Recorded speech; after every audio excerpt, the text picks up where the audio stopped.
За што Лукашенко распякае міністра, якую нечаканую рэакцыю выклікаў Сергей Ціхановскі, а таксама што вядома пра новыя арышты чыноўнікаў і гучную трагедыю з удзелам беларуса. Вітаем, сябры! Гэта наша Ніва і зараз мы ўсё вам раскажам. Новая спрэчка чыноўнікаў, вінаваты міністр і незадаволены Лукашенка. Сёння прайшла вялікая нарада па нафце, па выніках якой галоўны спецыяліст па ўсім на свеце застаўся не вельмі радасным. Дарэчы, вось якія запасы нафты мае Беларусь на сённяшні дзень. На сегодняшний день в Беларуси открыты 5 крупных и средних месторождений нефти и 91 месторождение мелкое и очень мелкое.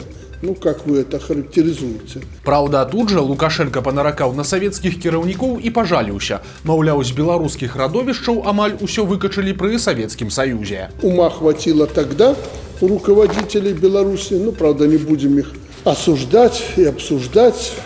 Тогда были такие времена, мы очень много выкачали нефти, которые у нас были, не знаю зачем, и поставили что на внутренний, что на внешний рынок. Галоўная ідэя Лукашэнкі тут вельмі простая. Нафта ў нас недзе ёсць, але яе трэба проста лепш шукаць. І за гэтыя кепскія пошукі адразу атрымалі на арэхі і вучоныя, і чыноўнікі. Почему, если я не ошибаюсь, в последнее время вы там передали Беларусь нефти почти десяток месторождений? Как вы считаете, где должна быть нефть?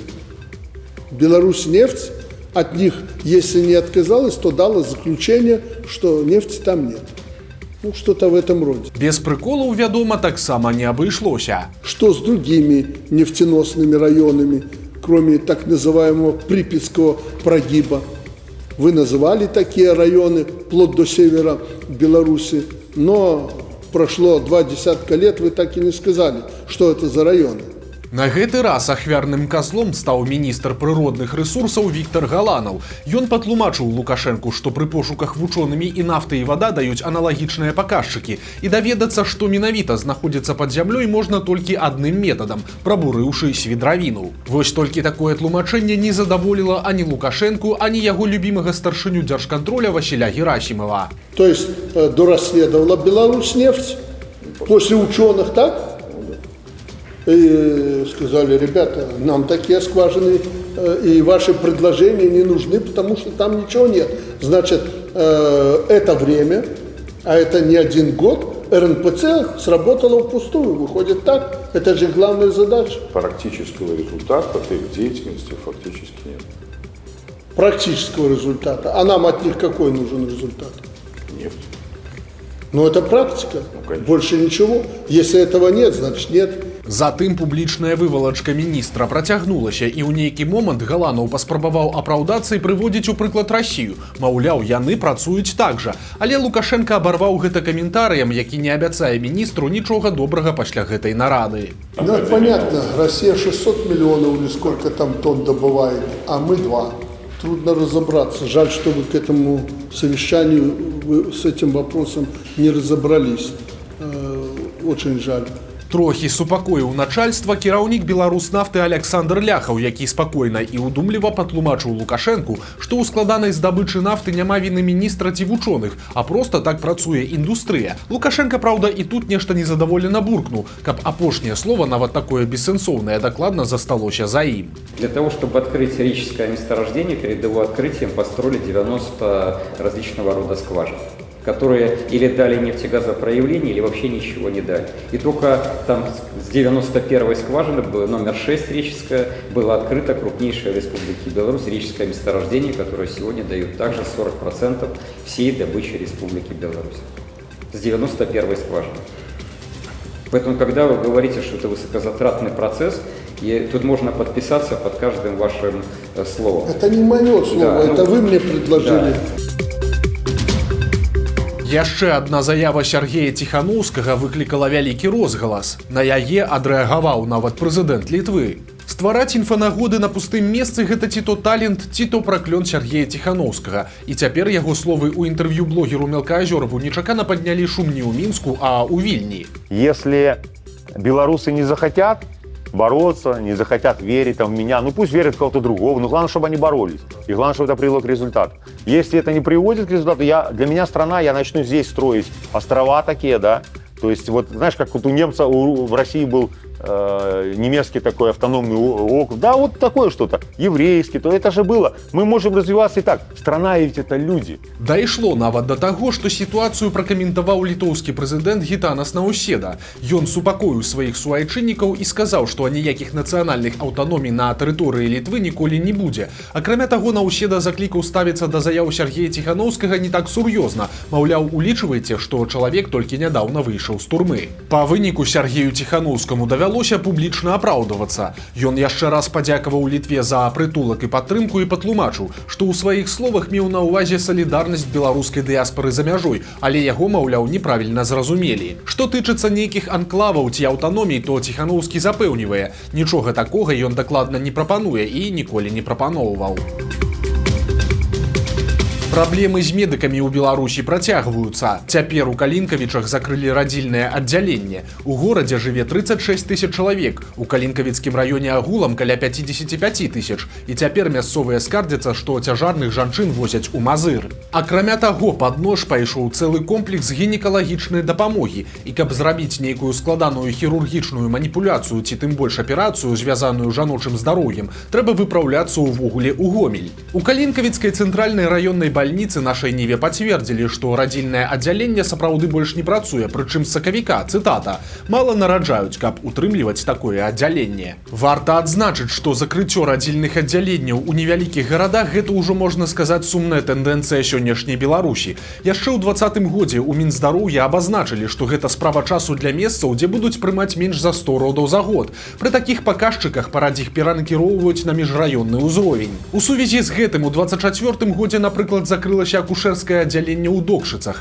Парадзіхі ў Слуцку на дадзены момант таксама вымушаныя ездзіць з роднага горада ў Салігорск. Прычым колькасць родаў у Беларусі сапраўды моцна скарацілася. Згодна са статыстыкай Белстата, у той жа Гомельскай вобласці, дзе знаходзяцца Калінкавічы, яшчэ ў 2019 годзе нарадзілася 13 710 дзяцей, а ў 2014 ужо толькі 9116. Нечаканы працяг гучнай гісторыі з магілёўскага дзіцячага садка. Нагадаем, там выхавацелька расцёрла пясок па твары малой гарэзлівай дзяўчынкі, і гэта выпадкова знялі на відэа. Па выніку пракуратура абяцала правесці праверку і можа нават завесці крымінальную справу. Сваё разбіральніцтва праводзіць і міліцыя, але цяпер на абарону выхавацелькі нечакана сталі бацькі дзяцей з яе групы. З 18 бацькоў ажно 13 чалавек падпісалі ліст у аддзел адукацыі з просьбай не звальняць выхавацельку і яе памочніцу. Тым часам чыноўнікі прапануюць ставіць камеры відэаназірання ва ўсіх дзіцячых установах. На іх думку, гэта значна палепшыць жыццё педагогам і дазволіць хутка вырашаць спрэчныя сітуацыі. Але вось бяда. На відэакамеры ў садках дзяржава не мае грошай, таму скідвацца на іх падобна прыйдзецца бацькам.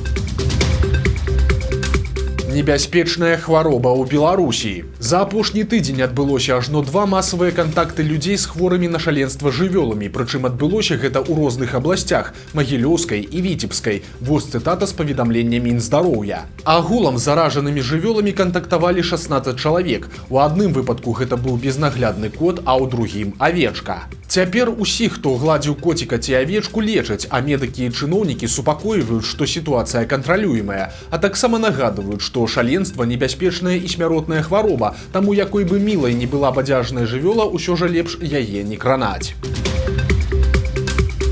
Беларус аказаўся замяшаны ў гучную і трагічную гісторыю. У сакавіку свет шакавалі навіны пра 20гадовую украінскую мадэль Марыю Кавальчук, якую знайшлі са шматлікімі пераломамі на ўзбочыне дарогі ў Дубаі. Працяглы час дзяўчына правяла ў бальніцы і пранесла 9 аперацый. У яе зламаны хрыбетнік, траўмы рук, ног і галавы. Паўнавартасна хадзіць яна не можа і па сёння, але цяпер Марыя расказала, што адбылося ў той ракавы вечар. Па словах дзяўчыны, яна прыляцела ў Дубай на тыдзень да сябровак, і ў нейкі момант яе запрасілі на вечарыну ў гатэльны нумар, дзе былі 4 чалавекі. З іх 3 мажоры з Расіі ды Украіны, дзеці багатых бізнесменаў, 2 дзяўчыны і хлопец. Чацвёртым жа, па словах Марыі, быў беларус Аляксандр Лапцінскі.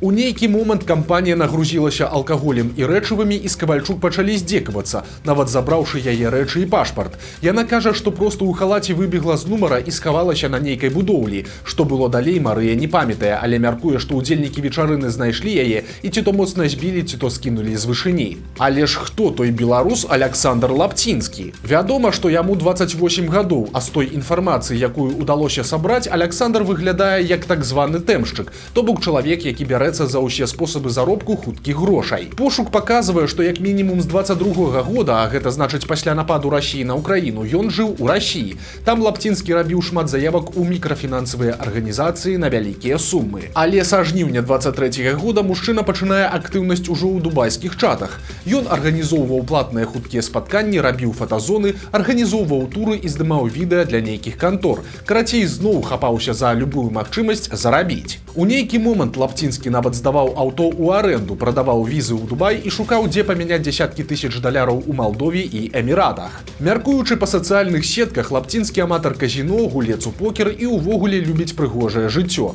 Нашы журналісты паспрабавалі звязацца з Александром, каб выслухаць яго версію падзей пра гісторыю Марыі Кавальчук, але пакуль што ён не адказвае.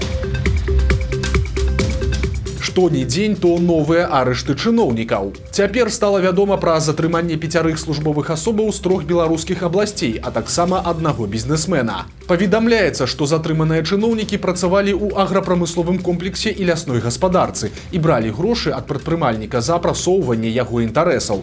Па выніку усе яны пад вартай. На ўсю кампанію заведзеныя крымінальныя справы за дачу і атрымання хабару. Іншага чыноўніка не пасадзілі, але яго лёс выклікае пытанні. Кіраўніка Рагачова Віталя Сушко знялі з пасады, уручылі яму падзяку і адправілі на паніжэнне. Былы топ-чыноўнік стаў усяго толькі начальнікам вытворчага ўчастку ў філіяле Рагачоўскага малочна-кансервовага камбіната. І гэта дзіўна, бо ні пра якія правіны Сушко публічна нічога не паведамлялася, але крыніцы выдання «Флагшток» характарызуюць ужо былога чыноўніка наступным чынам, цытата. Сушко быў хітры інтрыган і нейкіх адкрытых канфліктаў пазбягаў, аддаючы перавагу ўсё брудненькае даручаць намеснікам. Чыста беларуская гісторыя. Пакаёўка аднаго з мінскіх гатэляў прыбірала нумар пасля ад'езду госця і знайшла пад падушкай нечаканы сюрпрыз. Гэта быў пакуначак, дзе ляжала 50 тысяч даляраў. Жанчына не забрала грошы сабе, а паведаміла пра іх начальству. У выніку знаходку вярнулі гаспадару, а шчырую работніцу ў гатэле абяцаюць узнагародзіць прэміяй.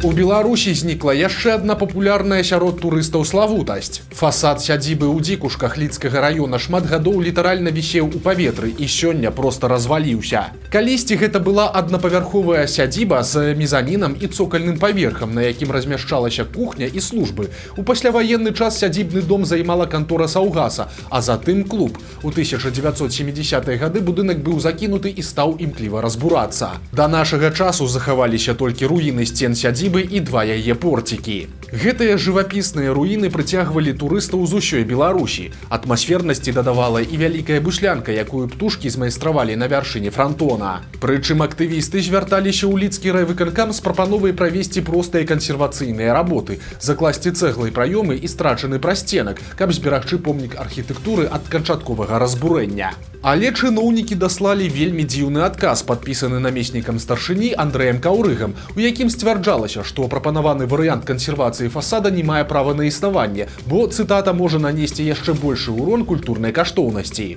Ну і вось вынік. Сёння былая турыстычная прыманка пераўтварылася проста ў кучу бітай цэглы і смецця.